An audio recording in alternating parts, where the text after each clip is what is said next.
hinala ay nalumisan ng aming mga pananaw at nagdulot ng maling pag-ibig at puon laban sa ibang katutubo at dati.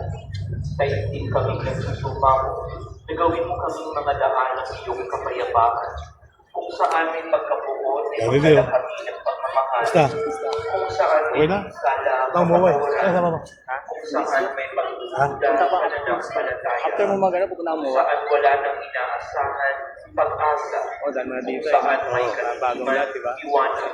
Ano Kung ito? saan may kalimutan paglalakad. Ito'y amin sa pamamagitan ng aming Panginoong Jesucristo.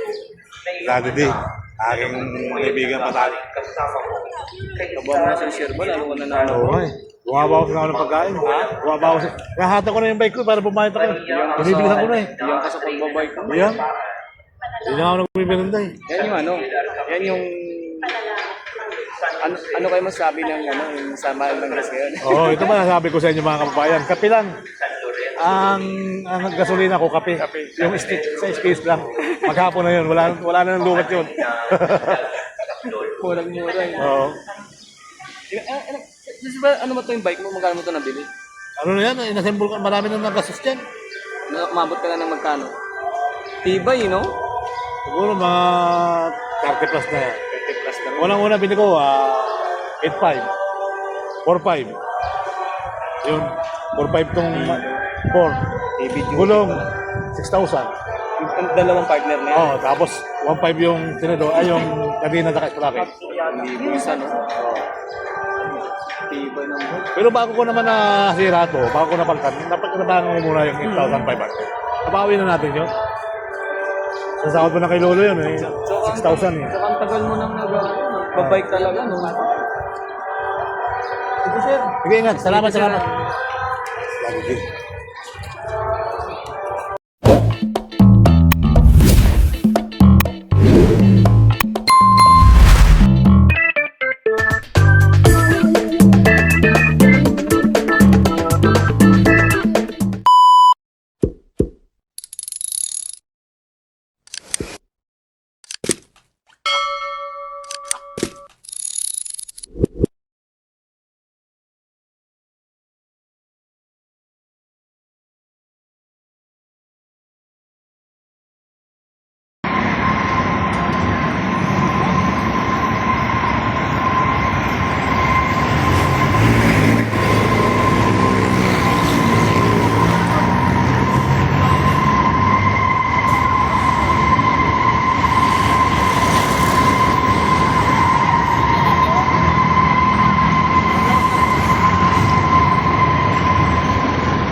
Station of the Cross.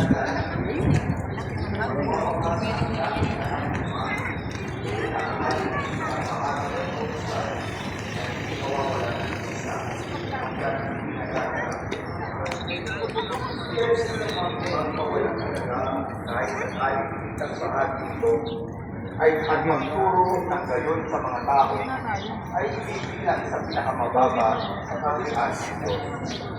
Ngunit ang gumaganap sa kautusan at nagtuturo na tuparin iyon ay bilang na dakila sa kaharian ng Diyos. Mga kapatid, ang mabuting balita ng Panginoon. Pinupuri ka namin, Panginoong Jesucristo. Panginoong Jesucristo. Isang mapagpalang hapon po sa ating lahat. Sa pinagpalang araw po, Siguro po magandang tulyapan natin ang ating katabi ng may ngiti, lalong-lalo na po ngayon na napakataas na po ng presyo ng gasolina. ako po. Sabihin po natin sa ating katabi, hindi ka pababayaan ng Diyos. Hindi ka papabayaan ng Diyos, Kuya. Mahal tayo ng Panginoon. Marami po sa atin na kapag naririnig ang salitang batas, agad nating naiisip ang mga pinagbabawal. Para bang ito ay listahan ng mga do's and don'ts, mga maaari natin gawin at hindi maaaring gawin. Minsan, iniisip natin, bakit nga ba kailangan pa ng mga batas dito o ng lahat na ito? Sa simbahang Katolika, ang batas ng Diyos ay itinad lang sa kalayaan. Ito ay daan tungo sa kalayaan at kalayaan. Sapagkat nakaugat ito sa Kanya. Ang batas ng Diyos hindi pagkat, kundi upang natin kung paano ang tama. Pagkakaroon may malasakit sa ating mga kapwa. Sa Ebanghelyo, sinabi ni Jesus, huwag ninyong akalain na panito ako upang mapalabisa ang kautusan at ang aral ng mga pagkakal. Napanito ako hindi magpapalabisa kung para sa iwanan at gagawin ng Diyos. Maaaring singin natin na duwagin sa Diyos upang pagkat wala kasi na mga kautusan. Ngunit malinaw ang kanyang mensahe. Hindi niya pinawasan ang batas. Tinutupad niya ito at pinapakita ang unang tinutupad ng batas. Ngunit hindi pa rin ito, pinapagawa ni Jesus na ang unang nagtiwan ng batas ay pag-ibig. Lahat ng utos ng Diyos ay nakauwi sa dalawang katigang utos.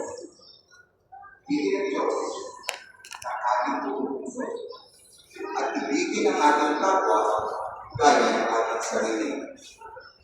Sa panahon ni Jesus, maraming reliyosong pinuno ang mga kailangan sa pagkakataon na pagkasunod. Kumbaga, ang kapasa sa kailangan sa kanilang gawin. Ngunit tinatawag tayo ni Jesus sa mas malalim na pagbabago. Ang batas ay dapat kong nakapukit sa ating mga puso. Ang ating pagsunod sa Diyos ay hindi paraan upang makamit natin ang kanyang pagmamahal dahil mahal po tayo ng Diyos.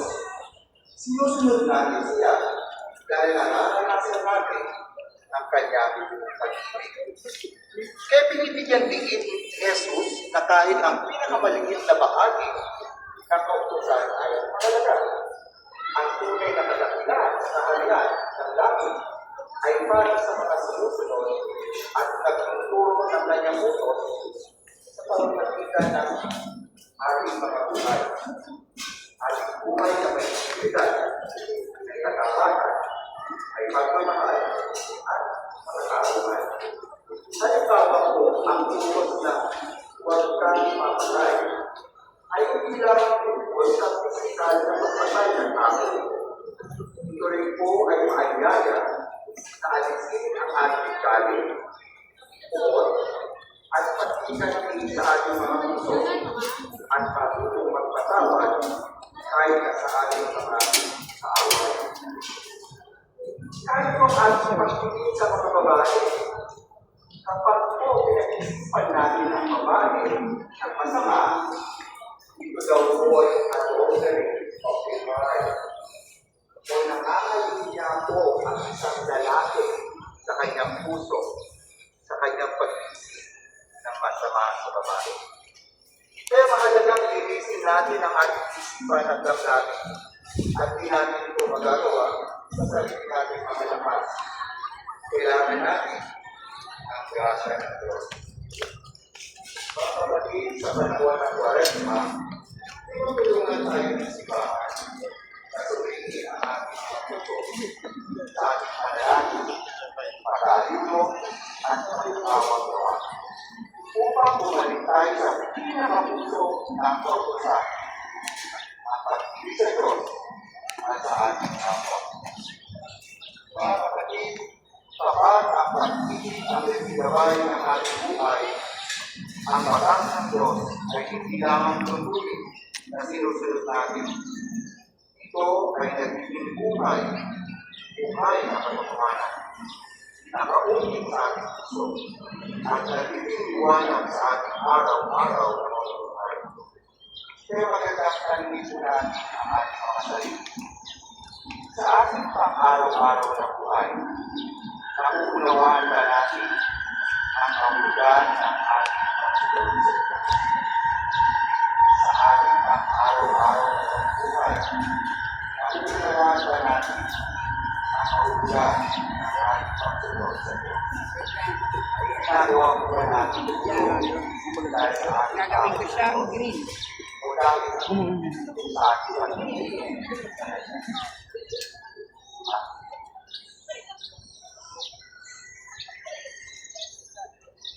Sa mo ang lahat, Virgen Maria, alas sa umaga.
Panalangin sa Novena.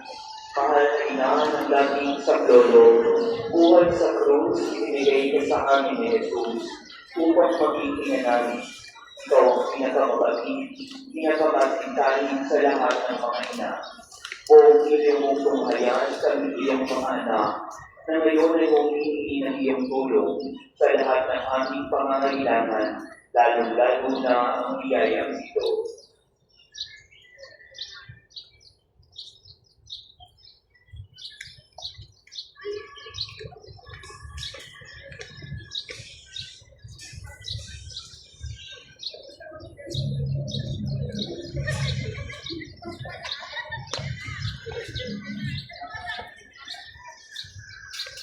Kung ikaw ay nasa lupa, pinamahal na ina, Ikaw ay buong pusong nakiramay sa pagkikirap ng iyong anak.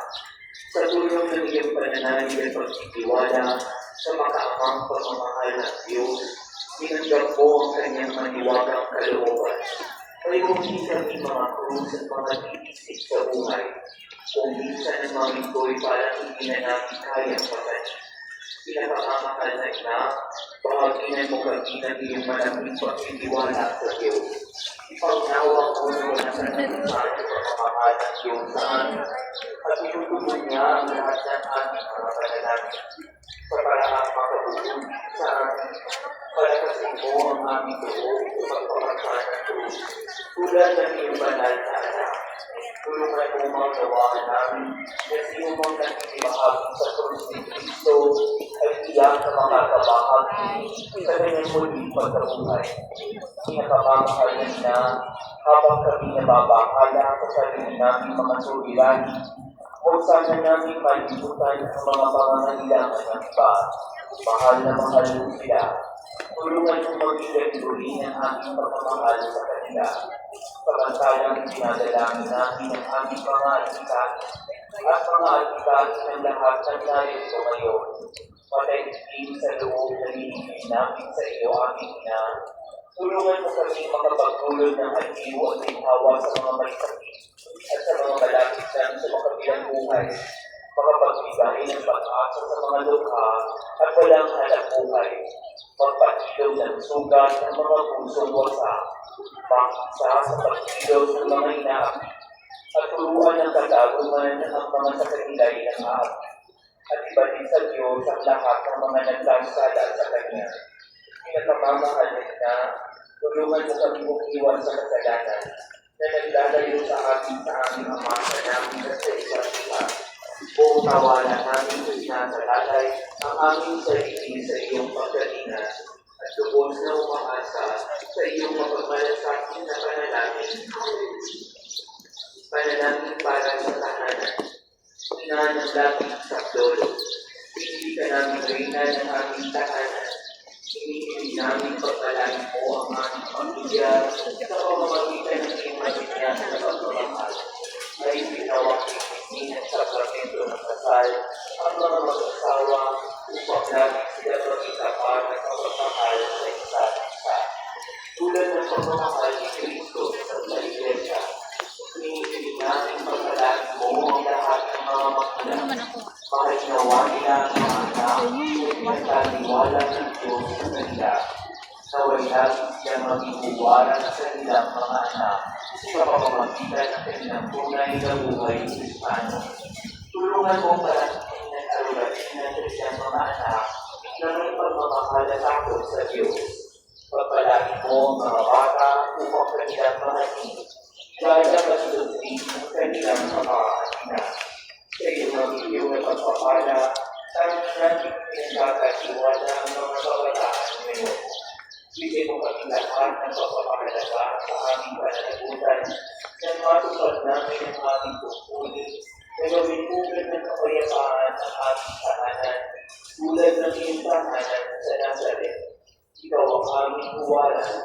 Tulungan mo kami upang sa araw-araw ay lalong magpinas ang dalisay namin pagmamahal sa Diyos at kapwa. Nang sa gayoy maligayang maghari ang katarungan ng kapayapaan sa buong sangkataunan. Mga katingan sa atin ng dating Pagdolo, Santa Maria, Santa Virgen de Dios, walang kasalanan. Aming ina ng dating Pagdolo, kaming mga kasalanan ay tumatawag sa iyo. Upang maging kapag-sabi sa mga hindi namako namin ang pag-ibigyan. Upang mapuno kami ng Espiritu Santo at kaming mga magpipigil sa pagmamahal ni Kristo sa tao. Upang katulad mo, hindi kami masilan sa aming mahal na Panginoon. Upang pagkakataw kami sa pagpapalakad katulad na iyong anak na Diyos. Ano kayo nga? Pinaglagay. Sa pagkakataw kami sa pagkakataw ng Diyos sa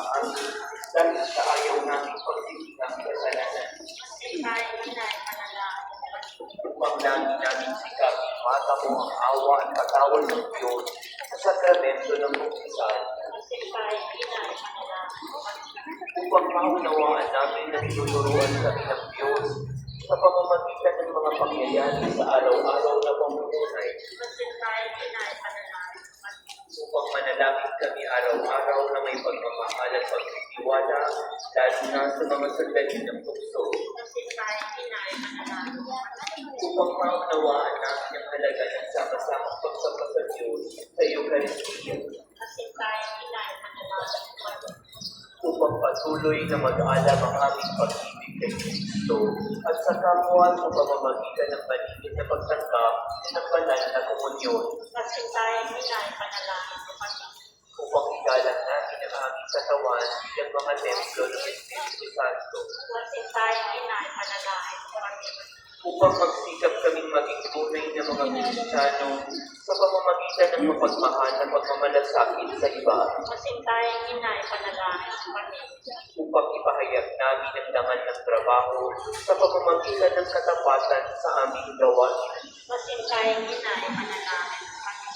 Upang patawarin namin ng buong puso ang mga nakagawa sa amin ng masama. Upang maunawaan namin ang kasamaan ng pagkakamahal sa sariling kapakanan na makakapinsala sa iba. Upang tumulong kami na ipamahagi ang kayamanan ng mundong ito sa linsunod sa katarungan ng iba. Upang tanggapin namin ang aming pananagutan sa lipunan ayon sa diwa ng tunay na paglilingkod. Upang patnubayan at patatagin ng Espiritu Santo ang loob ng Santo Papa ng mga obispo at mga pari. Upang pagkalooban kami ng Panginoon ng maraming mga kabataan na tumugon sa tawag ng Panginoon sa pagpapari at buhay religyoso. Upang maalagaan at ingatan namin ang kaligtasang kaloob ng Diyos. Upang ipagtanggol namin ang dangal ng tao at kabanalan ng buhay mula sa sinapupunan hanggang sa kamatayan. Upang itatuyod namin ang pagkakapantay-pantay ng pagmamalian at kalalakihan. Upang magkaroon ng tunay at pangmatagalang kapayapaan sa ating mundo. Para sa mapayapa at pangataluhang paglutas ng lumalalang krisis sa gitnang silangan at mga karating na bansa na wayang bukod ay maging pag-ibig, ang karanasan ay maging habag at ang kawalang pakialam ay mapalitan ng tunay na pagkakaisa upang ang kapayapaang nakaugat sa katarungan at awa ay maghari sa lahat ng bayan. Upang matulungan namin nilalaan ng mahal si Kristo ng mga hindi pa nakakilala sa Kanya. Upang maunawaan namin na sa gitna ng aming mga tagumpay, nangangailangan pa rin kami ng tulong ng Diyos. Upang sa kamatayan, magtutanda kami pumasok sa tahanan bilang aming Ama sa langit. Upang pagdating ng kamatayan sa aming mga mahal sa buhay, kami ay hindi ng aming pag-asa sa Panginoong muling na buhay. Upang idalangin namin ang mga yumao ay makinabang agad sa muling pagkabuhay ng iyong anak.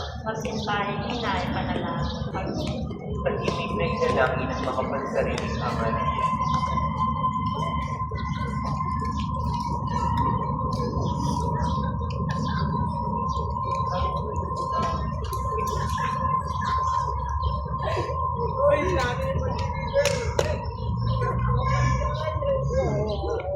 Kayo ng lahat, Santa Maria, ipanalangin po kami. Ipanalangin po ang bayan ng Diyos, para na sa nawa ng lahat ang walang hanggang saklolo ng Panginoon.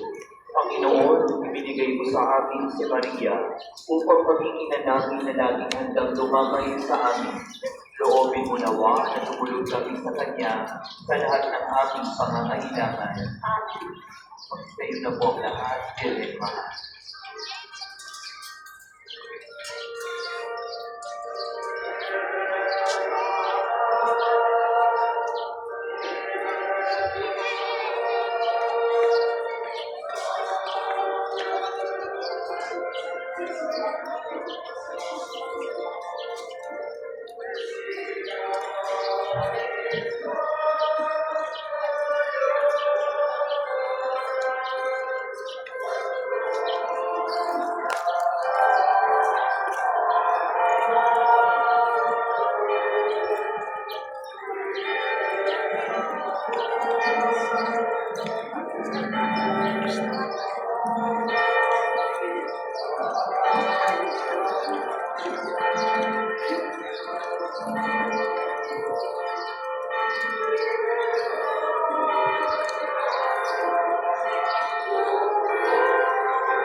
Pasasalamat, Panginoong Jesucristo na nasa banal na Eucharistia. Sinasamba ka na, itinulugod ng Ama na ang buong niyang pagdalyo sa Isumayo at sa pamamagitan mo, nilog niyang pagkatulog sa Kanya ang lahat ng bagay. Loobin mo na kami ay lubos sa magpasalamat sa lahat ng ginawa sa amin ng Ama. Loobin mong pagkisihan namin lubos ang aming kasalanan at palibagunin ng ating buhay. Sa pamamagitan mo, pinasasalamatan namin ang Ama sa pagbibigay sa amin ng buhay. Ilikhan ng lahat ng kahanaan ng mga bagay para sa amin. Naway pagkisihan namin ng mga ito sa kabukihan at naway kapag-ingat ng mga ito ang aming pagmamahal sa Kanya. Sa lahat, nagsasalamatan namin ang Ama sa pagsusugo niya sa iyo bilang siyang pinagadakilang tanda ng Kanyang pagmamahal na magliligtas sa amin at sa lahat ng siyang sinambal sa pamamagitan ng iyong pagkamatay at muling pagkabuhay. Nagpapasalamat kami sa iyo, Panginoon, sa pagbibigay mo ng iyong ina upang maging ina namin ng laging saklolo.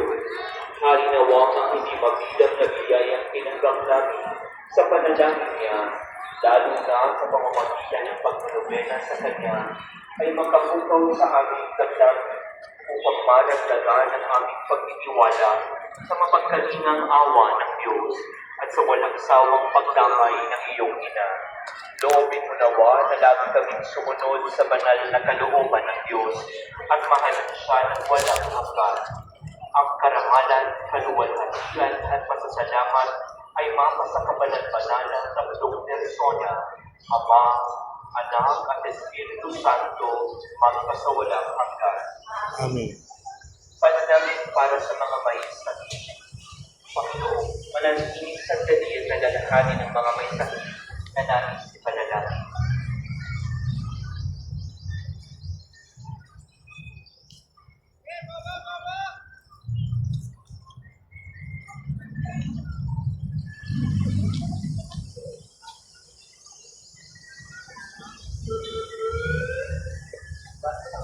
Panginoong Jesucristo, pinasan mo ang aming mga tiisip at dinala mo ang aming mga dalanghanin upang iyong ipakilala ang halaga ng pagsisisi at ng pangangailangan ng tao ng iyong tulong. Panginoon mong bigyan ng aming mga panalangin para sa mga minamahal namin may sakit. Ipagkaloob mo sa kanila na labis na naghihirapan dahil sa dinaranas nilang mga sakit at karamdaman, ang iyong mapagilong na lakas at kanina. Ibalik mo sa kanila ang kalusugan ng katawan at kaluluwa upang sila ay muling makapaglingkod sa iyo at sa kapwa. Orasyo at pirata para sa kapayapaan. Diyos na aming Ama sa langit, Panginoon ng kapayapaan at katarungan, mapagkumbabang lumalapit kami sa iyo sa panahong ito ng tumitinding tensyon sa politika sa aming bahagi ng mundo. Sa nakalipas na mga taon, pinanatili mo ang aming pananampalataya sa iyo bilang isang bayan. Ang pananalig namin sa iyong kagandahang loob ang nagligtas sa amin sa napakaraming kalamidad na dulot ng kaligtasang gayon din ng mga langit sa kagagawa ng tao na lumagok sa aming kasaysayan. Iligtas mo po kami mula sa laging ng digmaan. Tingin mo ang aming pagsusumamo. Kahabagan mo po kami, Panginoon. Ipagsagdalang kami sa puwersa ng kasamaang nag-uusyok sa mga pinuno ng mundo.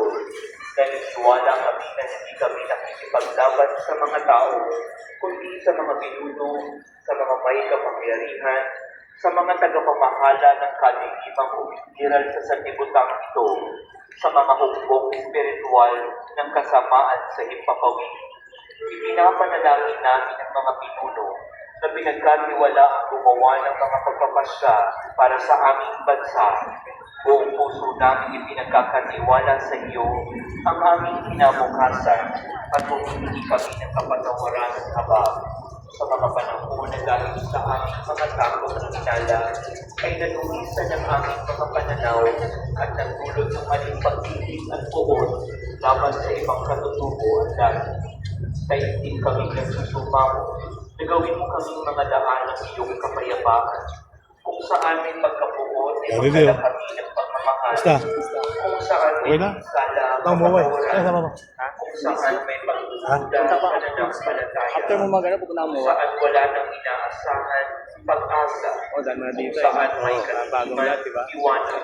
Ano Kung ito? saan may Oo, kalimutan yung kabila. at kagalakan. Ito'y aming sa pamamagitan ng aming Panginoong Jesucristo. Dati di, aking kaibigan patali. Kasama mo. Kabuha mo na sa Sherbo, lalo ko na na. Oo nga eh. Bumabawas na ako ng pagkain. Ha? Bumabawas. Nahata ko na yung bike ko para bumayad ako. Binibilisan ko na eh. Yung ka sa pagbabike ko. Ayan. Hindi na ako nagbibilanda eh. Yan yung ano, yan yung... Ano kayo masabi ng ano, yung sa Mahal ng Gas ngayon? Oo, ito ba nasabi ko sa inyo mga kababayan. Kape lang. Ang gasolina ko, kape. Yung sa space lang. Maghapon na yun. Wala na ng lumat yun. Murang-mura yun. Oo. Ba, ano ba ito yung bike mo? Magkano mo ito nabili? Ano na yan, inassemble ka, marami na nagastos dyan. Umabot ka lang ng magkano? Tibay, no? Siguro mga 30 plus na yan. 30 plus na rin. Unang-una bili ko, 8.5. 4.5. Yung 4.5 tong 4. ABG. Gulong, 6,000. Yung dalawang partner na yan. Oh, tapos 1.5 yung tinado, ay yung kadina na ka-traffic. Hindi ko isa, no? Tibay naman. Pero bago ko naman nasira to, bago ko napagkan, napagkanabangan ko muna yung 8,500. Nabawi na natin yun. Sa sahod mo na kay Lolo yun, 6,000 eh. Saka ang tagal mo nang nagbabike talaga, no? Sige, sir. Sige, ingat. Salamat, salamat. Lagi din.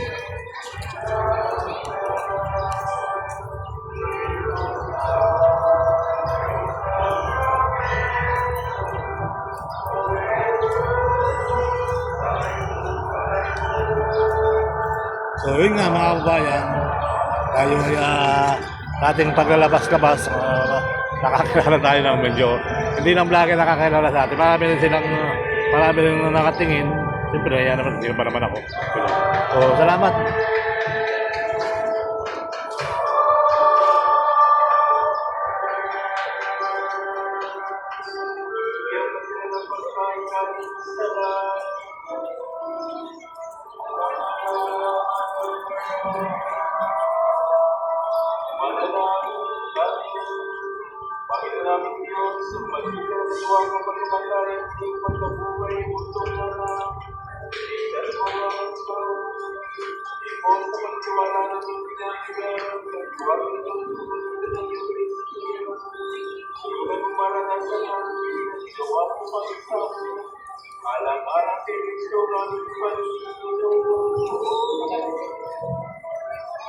Amen.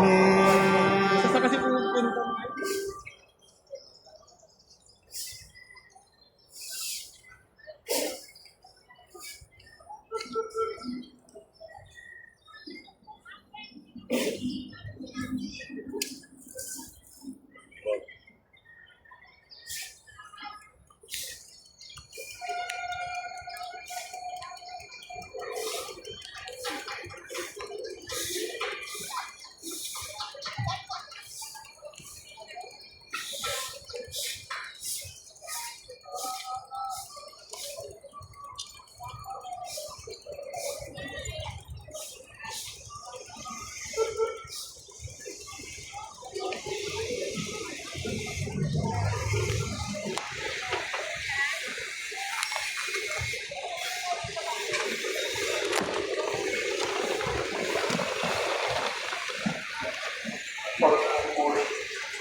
Purihin si Yeso Cristo, Diyos na nagbuo at tao sa loob. Purihin ang ngalan ni Jesus. Purihin ang kanyang kabanal-banal ng puso. Purihin ang kanyang kamahal-mahal ng dugo. Purihin si Yeso Cristo sa sakramento para lahat. Purihin ang Diyos, para sa mga anak. Purihin ang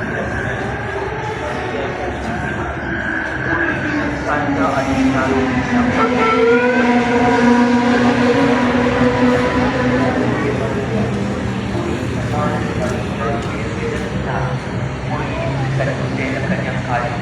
isang esposo, purihin ng Diyos sa kanyang mga anghel at sa kanyang mga santo.